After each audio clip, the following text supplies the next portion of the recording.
सब देखने और सुनने वालों की खिदमत में मोहब्बत भरा सलाम। सर महमूद आज के प्रोग्राम में हमारे साथ होंगे।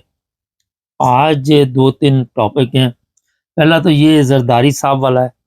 उन्होंने जो साइन के मतलब कहा कि अब जो 18 साल से कम उम्र लड़के लड़कियां होंगी वो शादी नहीं कर सकेंगी। मगर मेरा ख्याल है पाकिस्तान के जो हालात हैं, 13-13 14-14 साल की लड़कियां जिन कामों में पड़ी हुई हैं, लड़के पड़े हुए हैं, वो शादी नहीं करेंगे तो फिर मेरा ख्याल कुछ और तो सिस्टम चलता रहेगा। सर क्या देखते हैं पाकिस्तान में 18 साल में तो अगर शादी करेंगे तो 18 साल से पहले फिर किस तरह ज़िंदगी गुज़रेगी?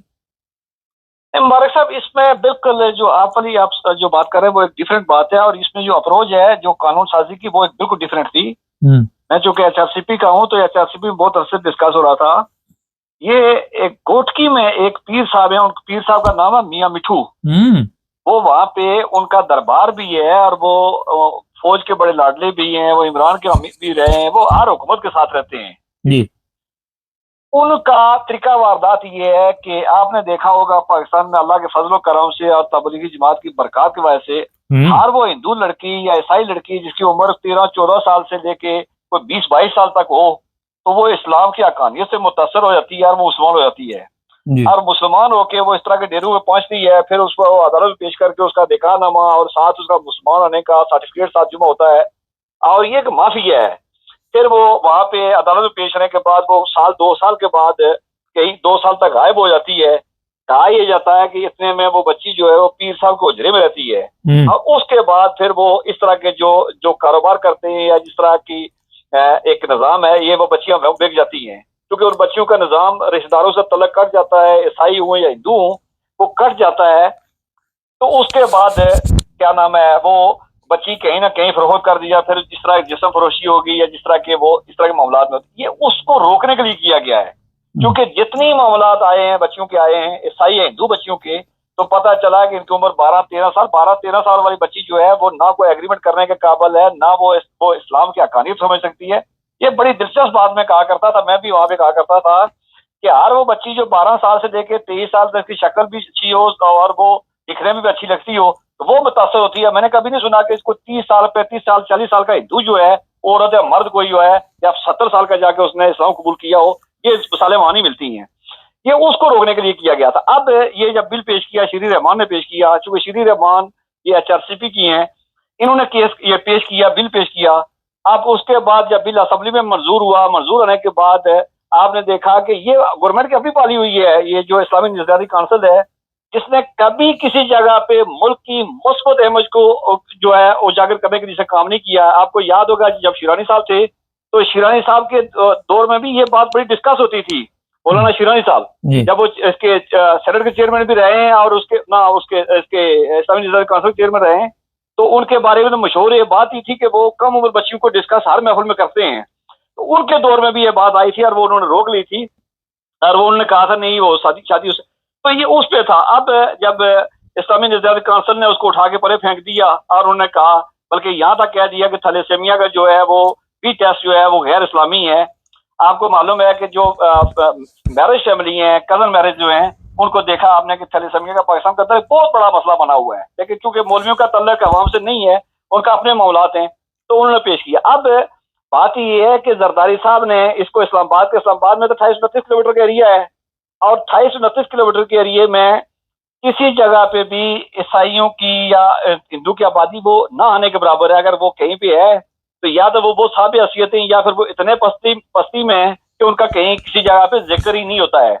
तो ये 28-29 किलोमीटर एरिए में उनकी जरदारी साहब का जो कानून उन्होंने बिल पास किया है। अब देखा यह जाता है कि उनकी दो हुकूमतें हैं, एक हुकूमत उनकी बलोचिस्तान में है जहाँ बलोचिस्तान में हिंदू अक्सरियत में है, और दूसरी जो है उनकी हुकूमत जो है वो सिंध में है जहाँ ईसाई और हिंदू से जहाँ सबसे बड़ा मामला मीरपुर खास और इस इलाके में आता है। वहां ये कानून साजी करते हैं या सिर्फ इनका एक दिखावा है, ड्रामा है, और वहां का हिंदू वोटर जो है उसको मुतमिन करने के लिए। सर यहाँ पे एक और भी सवाल है कि ये जो हमारे वहाँ तो उम्र किसी की वैसे ही पूरी नहीं पता चल रहा कि डेट ऑफ बर्थ कोई हो चल रही होती है, स्कूल में कोई चल रही है, पैदाइश किसी और जगह की है, तो ये भी तो मामलात है ना बहुत ज्यादा। नहीं देखे, मैं चूंकि मैं बतौर वकील मैंने बहुत सारे केसेस में देखा हुआ है, और बहुत सारे मेरे दोस्त जो हैं जो मसीह फैमिली से हैं जो केसेस लेके आते रहे हैं, आप यकीन करें कि बाज का बच्चे 9-10 साल के बच्चे, वो फिजिकली भी 10-10 साल की लगती थी, लेकिन उनके मौलवी वो सर्टिफिकेट बनवा के, मैंने कहा मियाँ मिट्ठू एक वहां के पीर साहब है, सबसे बड़ा किरदार उन्हीं का इसमें शामिल है सिंध के अंदर। ये उनका नाम जी, वहां दरबार चूंटी शरीफ है दरबार उनका, ये वहां के हैं, और वहां से ये मामलात उठते रहे हैं। बाकी बात ये रह गई, एक तरीकाकार होता है कहीं भी दुनिया जान के अंदर कि किसी की अगर उम्र का तयन करना तो उसका मेडिकल करवा लिया जाए, मेडिकल करवाने के बाद उसका जो है वो तो उसका वो तयन हो जाता है, और उम्र के बाद फिर 18 साल की अगर है तो वो जो भी उसने फैसला किया। लेकिन इसको आप अगर मौलवी मुखालफत करते हैं, मौलवी सिर्फ मुखालफत इस वजह से करते हैं कि मौलवी जो काम कर रहे हैं, मासूम बच्चियों को उठा के अगवा करवाना और उनके उसको अपने मजमूम मकासद में इस्तेमाल कर रहा है, मौलवी इसलिए कर रहे हैं इसकी कि जी 18 साल से कम उम्र का निकाह हो सकता है। और इस्लामी नजरियाती काउंसिल ने भी बिल्कुल उसी मौलवियाना रवश पे किया है। अब बात यह है कि जो जरदारी साहब ने किया, हम उसका बहुत अच्छा काम है।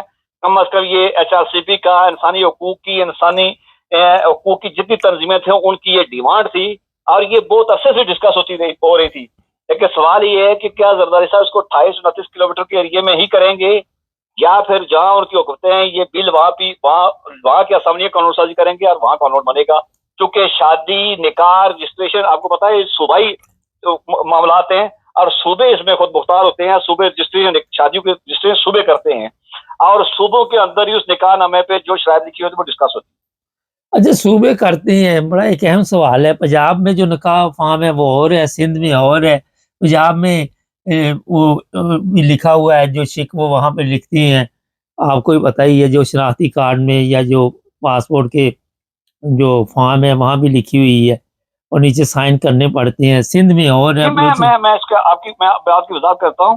पहली बात है कि नादरा में पहला जो कानून थे वो पुराने कानून जब परवेज मुशर्रफ की हुकूमत थी, तो जो पहले शाही कार्ड बने थे, फिर चौधरी शजात वालों ने परवेज मुशर्रफ को कहा कि उन्होंने मजहब का खाना वहां डलवाया था, और वो मजहब का खाना इनके गले में पड़ना शुरू हुआ बाद में।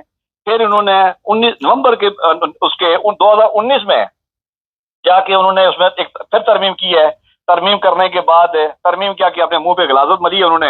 लेकिन उसके बाद जो पंजाब की आप बात कर रहे हैं, क्योंकि नादरा सेंट्रल इदारा है, तो नादरा शनाख्ती कार्ड, पासपोर्ट, इस तरह के कागजात जो हैं, बर्थ सर्टिफिकेट, बेस फॉर्म, ये चूंकि नादरा बनाता है तो नादरा का ही ये है। तो ये 2019 में जनाब जब रियासत मदीना थी तब ये कानून बना था, और उसी दौरान में जब परवेज इलाही जब बने थे यहाँ पे स्पीकर थे, तो उन्होंने कानून बनवाया था पंजाब के अंदर निकाह नामे पे भी हल्फनामे का, जिसकी आप बात कर रहे हैं। और आपको याद होगा, एक अयाश, बद किरदार, मुझे अल्फाज भी शायद याद नहीं होंगे, एक सूबे के गवर्नर हैं जिनकी सारी जिंदगी अपनी ऐसी गुजरी है, और वो कहा जाता है कि वो बकरी चोरी से लेके मोटरसाइकिल चोरी तक वो मुलवस रहे। तो जब वो गवर्नर बने थे, एक सूबे के गवर्नर, मैं पहले जिक्र कर चुका हूँ, मैं नाम नहीं लूंगा, तो उन्होंने भी कहा था, अपने वहां की असेंबली को कहा था कि जिस तरह का बयान आप भी जो निकाहनामा बनवा लें। तो बहरहाल वो बना नहीं है।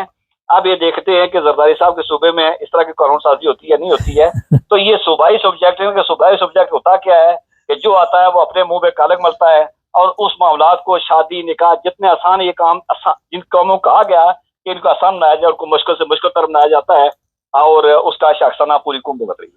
चले, सूबे का आपने गवर्नर का नाम नहीं बताया, मेरे हर लोग पहुंच गए होंगे। अच्छा, ये बताइए सर, जो आपने अभी थोड़ी देर पहले बात की इंसानी हकूक की, तो इंसानी हकूक का तो रोजाना वहां पे जनाजा निकल रहा है, यही सबसे बड़ा इशू था इंसानी हकूक का जो हल हुआ है वहां। तो कल भी इंसानी हकूक का सॉरी, बात ये है कि जब आप 21वीं सदी में जाके मदरसों में बच्चियां गठी करके उनको दो कौमी नजरिए की बात करेंगे, और उनको कहेंगे कि जी बात ये है कि मुसलमान जो है वो किसी दूसरे गैर मुस्लिम के साथ रह नहीं सकता है, और गैर मुस्लिम के भारत के अंदर अकलीतों के साथ बड़ा जुल्म हो रहा है। अब जब ये जाके बड़े बड़े जो जिनके कंधे भरे हुए पीतल के साथ जब वो बातें करेंगे, उसके बाद जब हुकूमत जो है वो सब जैसे लोग जो है उस हुकूमत के वो बैठे बने होंगे वहां पे, तो फिर ऐसे ही होगा। और दूसरी बात ये है कि जिस तरह मैं तो कहा करता हूँ, मैं आपके लफ्ज को तो मैं थोड़ा बढ़ा के कहता हूँ, मैं कहता हूँ कि जिस तरह पाकिस्तान के अंदर आपने मस्जिद हिंदू को खुला छोड़ा हुआ है, आप इसका नाम पाकिस्तान के बजाय लबेकिस्तान रख ले अब, क्योंकि वक्त आ गया है, क्योंकि उन्हीं का निजाम चल रहा है, उसी का कानून चल रहा है। आज भी चीफ ऑफ स्टाफ के बयान लगा हुआ है कि आयन के तहत जो है वो मुल्क को मजबूत करेंगे। भाई आप मुल्क मजबूत करने के लिए आपकी काम मुल्क की चौकीदारी करना है, मुल्क का बनाने, डिजाइन, नक्शा बनाना आपकी जिम्मेदारी नहीं है। आपका काम सिर्फ एक हद तक है।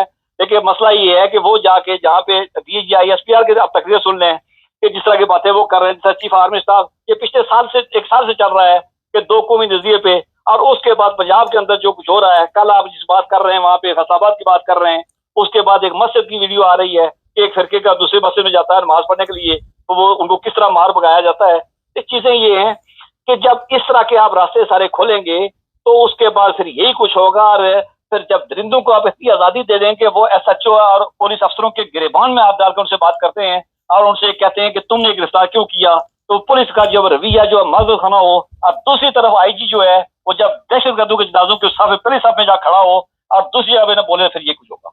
नहीं तो सर ये यही मेरा सवाल था कि इंसानी हकूक यहाँ पे कहाँ पे है, नजर नहीं आ रहे।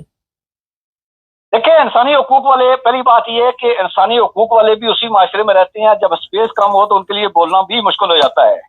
आपने देखा होगा कि आप दूसरी तरफ हम चले जाते हैं कि चित्राल में पाकिस्तान को बनाने में इस्माइली फिरका जो है, इस्माइली मसलक जो है, करीम आगा खान का बहुत बड़ा किरदार है, इसमें कोई भी बात नहीं है। और वहां पे लोअर चित्राल में 98% आबादी जो है वो चित्रालियों की है।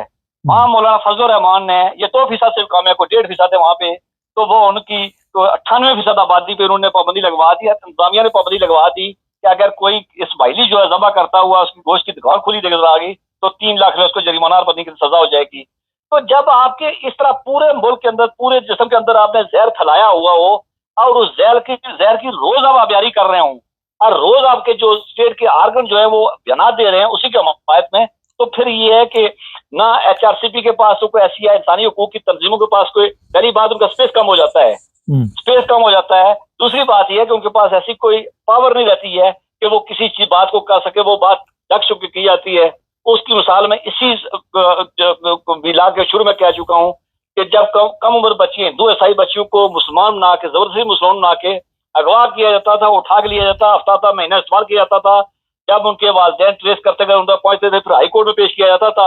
और हाई कोर्ट के जज साहब भी चूंकि वहाँ कानून अंधा है, तो कानून न देखता है, ना महसूस करता है, ना सुनता है, वहाँ वैसे ही बैठे हुए जैसा आजकल सुप्रीम कोर्ट में बैठे हुए आपको दुनिया जान में नजर आ रहे हैं। तो उसके बाद फिर उन बच्चियों को वहां पे मौलवी बनाया हुआ है कि उसका हल्फनामा बनाता है कि जी मैं मुसलमान, कागज में लिखा होता है कि बस, आपने देखा नहीं, हाथ से लिखा होता है एक वो सर्टिफिकेट मौलवी का मुसलमान बनाने का, तो वो जारी देख के उसके बाद वो चला जाता है। तो अगर ये HRCP में किया था तो आपने देखा कि इस्लामी नजरियाती काउंसिल ने उसको किस तरह उठा के परे फेंक दिया। चले सदर पाकिस्तान ने किया है, लेकिन मैंने कहा कि 28 किलोमीटर का मसला नहीं था, मसला वहां पे था, अच्छा सर, खास का था, मिरछोड़ का था, और वहां का मसला था ये। सर कल एक वीडियो में देख रहा था, मुझे समझ नहीं आती, वो आपने भी शायद उसी की मिसाल दी, वो पुलिस वाले को कह रहे थे कि हमारे बंदे छोड़ो, तहरीके लबैक वाले, और ज़बरदस्ती, और पुलिस वाला उनको कह रहा था जी हमने अहमदी भी पकड़े हैं, तो वो कहता जी अहमदी तो हम है, वो तो अहमदी नहीं है, वो मरज़ई है। तो ठीक है जी, वो मैं सुन चुका हूँ, वही है। फिर खादम नजवी के नाम के साथ लिखना शुरू कर ले, अहमदी, खादम नजवी अहमदी था, और फिर वो अहमदी वाला शनाख्ती कार्ड अगर हमारे अहमदी वाला बनवाना शुरू कर ले, वो फिर पता साबित हो जाएगा अहमदी कौन है। उसने कहा, उसने पुलिस अफसर ने कहा, और उसके गले पड़ के उसने कहा कैसे किया उन्होंने, और वो उठा के छुड़ा के ले गए। ये एक वाकया नहीं है, ये दर्जनों वाकया। अच्छा, ये बड़ी मजे की बात आपने कही है, छुड़ा के ले जाते हैं। ये बड़ी मजे की बात कही है कि जो फार्म निकला हुआ है, पर उसके ऊपर लिखे कि हम अहमदी है ना, वो जो मजहबी फार्म निकाल, बिल्कुल वो लिखे हैं, मुझसे करें वो हिम्मत करें लिखें। वो शौकत सिद्दीकी साहब भी लिखे हैं, क्योंकि शौकत सिद्दीकी साहब ने कहा था कि अपनी जजमेंट में, मेरे उस्ताद मोहतरम है, लेकिन उन्होंने कहा था कि हम अहमदी हैं, तो उनको भी मशवरा यही है कि वो भी लिख दें, और मौलवियों को भी कहें कि अपने शनाख्ती कार्ड में लिखें कि हम अहमदी हैं, और वो दुनिया मान लेगी उनको। अच्छा, वैसे मशवरा आपका बड़ा जबरदस्त, मुझे बड़ा पसंद आया। जी बिल्कुल, जब उनका क्लेम करते हैं वो कि जी अहमदी ये नहीं, अहमदी हम हैं, तो ये तो वो उनका फिर मशवरा यही है कि वो अहमदी शनाख्ती कार्ड पे, अहमदी वाला पासपोर्ट पे, शनाख्ती कार्ड पे, आम सर्विस के लिए, दाखिले के लिए, निकाहनामे के लिए वहाँ बयान हल्फी है, तो उसको लिखना शुरू कर लें। और बाकी जो अहमदी है वो उससे हम दरख्वास्त करेंगे वो खामोश होकर बैठ जाए। अच्छा, वो लिखे, उनको लिखने दें कि वो अहमदी है। अच्छा, ये एक खान साहब से पूछा था मैंने, इरफान खान साहब से सवाल आपसे पूछता, लतीफ खोसा बयान एक दे दिया, कहता जी कोई ज़मीनी जंग तो लड़ी नहीं, तो फील्ड मार्शल कैसे बन के, फील्ड मार्शल बनने के लिए कोई ज़मीनी जंग जरूरी होती है? देखिए हमने जो सुना है कि हमने ये सुना यही है कि फील्ड मार्शल बनने के लिए पहली बात यह है कि चूंकि जो उस इलाके का जोग्राफिया तब्दील होना जरूरी है। अच्छा। ना माने को या वो जो 71 में जिसने बंगाल अलग किया था वहां जोग्राफिया तब्दील हुआ था। इसी तरह जिन आज तक जिनको मिला है उनको ये है कि बड़ी लंबी चौड़ी जंग हुई, जमीनी जोग्राफिया बदली हुआ, प्यादल फोर्सेस जो है वो हरकत में आई हैं, उसके बाद वो इस तरह के करने के बाद जाके हुआ। और हम ये भी सुनते थे कि 3 से 4 जो कंट्रीज होते हैं उनका भी ये चले हारमोनियम से, लेकिन उनका भी ये होता है, कमांडर होता है चीफ आर्मी फील्ड मार्शल जो है। तो ये जंग जनाब बात ये है कि हमने जो सुना, हमारे पास ज्यादा मालूमात नहीं है क्योंकि हम वहां पे नहीं थे। शहबाज शरीफ ने कहा जी मैं 2:30 बजे जो स्विमिंग पूल में था। हनीफ अब्बासी ने कहा कि मैं सोया उठा था। तो बेटी ने कहा मुझे, मैंने कहा इधवा को ना काट के लिया। वो जब तक इधवा ना काट के लिया था जंग हो गई। ये 4 घंटे की जंग थी, 3 घंटे की जंग थी, और उसके बाद वो फील्ड मार्शल भी बन गए हैं। चले उनको मुबारक हो, क्योंकि बड़े लेकिन अब आप देखते हैं पाकिस्तान तरक्की करेगा। जी जी क्यों नहीं देखें। अभी तो उनको अंसार अब्बासी ने मशवरा दिया कि फील्ड मार्शल जो है ये गैर इस्लामी, चूंकि ये उसका है ओहदा है, तो आप ऐसा करें कि आप खिलाफत का जो करें तो अल्लाह करे अल्लाह उनको हिम्मत तौफीक दे कि वो मुसलमानों के खलीफा बने। अभी ये खलीफा आए हुए थे पिछले दिनों, ट्रंप जो है घूम के चले गए वहां से, वो सारे मुसलमानों के आगे पीछे जा रहे थे और औरतें बाल खोल के फिर रही थी। ये तो बड़ा अच्छा हुआ कि सऊदी अरब ने उनको खाना काबा की ज़ियारत नहीं करवाई है, लेकिन वो आए हुए थे, वो उनको वही उनका प्रोटोकॉल था। तो उनके जाने के बाद अगर इनको कोई और खलीफा बनता है तो वो भी देख लेंगे कौम को, और मेरे ख्याल में कौम के लिए वो बायस ये तो एक दफा नवाज शरीफ भी तो बनने लगा था ना। एक दफा नवाज शरीफ साहब भी तो बनने लगे थे ना। जी नवाज शरीफ बस उनके देखे ना हजारों ख्वाहिशें, जैसे कि हर ख्वाहिश पे नाम निकले तो उनको तो वो उनकी ख्वाहिश रह गई थी। लेकिन अभी अगर उनके हाथ से, उनकी बेटी के हाथ से, उनके भाई के हाथ से अगर ये कोई और बन जाए तो मेरे ख्याल में वो सारी उम्र ख्वाब देखते गए हैं। वो हमारे डॉक्टर इसरार साहब वो ख्वाब देखते रहे खिलाफत का। तो वो बाद में जब नहीं तो डिजाइन तो जंग का नवाज शरीफ ने किया है, तो खलीफा ये बन जाए अपना फील्ड मार्शल साहब। देखिए वो बाद में गुंजाइश नहीं कर जाएगी। सिर्फ वज़ीर आज़म के पास, डिप्टी वज़ीर आज़म की उसने किसी जमहूरी मुल्क में आप नहीं देखेंगे 200-250 मुल्क है, तो किसी मुल्क में आपने डिप्टी वज़ीर आज़म की नहीं देखी होगी कि जरदारी पर उन्होंने बेनज़ीर ने जिस परवेज इलाही को अपना कातिल लिखा था तो जरदारी ने उसको डिप्टी वज़ीर आज़म बना दिया था, और यहाँ इन्होंने सागदार को डिप्टी वज़ीर आज़म बनाया हुआ है। यही डिप्टी वज़ीर आज़म था जो पहले भाग गया था और वो उसके बाद जिसको चोर, क्रैप्ट और पता क्या क्या उसे नामों से पुकारा जाता था, बाद में आया। तो जब ये बन जाएंगे तो उसके इंशाल्लाह फिर कुछ गुंजाइश बन निकल जाएगी। वो मतलब कोई जो है कोई मुश्किल काम नहीं, कोई गुंजाइश निकालनी। आपका मतलब ये है कि कोई मुश्किल काम नहीं हमारे लिए। जी जी बिल्कुल, नायब खलीफा तो होंगे जी, नायब खलीफा होंगे उनके तो बिल्कुल होगा, और खलीफा किसी तरीके में बढ़ जाएगा, ऐसा ही होगा। नहीं तो ये मौलवी है कि हम तो इंतजार कर रहे हैं कि जल्द से जल्द खिलाफत का ऐलान हो और कौम जो है वो खिलाफत की बरकत जो है वो उनसे मुस्तफीद हो सके। चले सर, बहुत शुक्रिया आपका। नाज़रीन, ये आज बड़ा ज़बरदस्त तबसरा किया, और मैं कल पुलिस वाले की बात सुन के मुझे भी हैरानगी हो रही थी कि वो मौलाना साहब कह रहे थे, उनकी तस्वीर हमारे पास है, लगा देंगे बोर्ड पे। कमेंट्स में लिखें कि आप इसके बारे में क्या मशवरा देंगे। चैनल को सब्सक्राइब कर लें, जुड़े रहें हमारे साथ।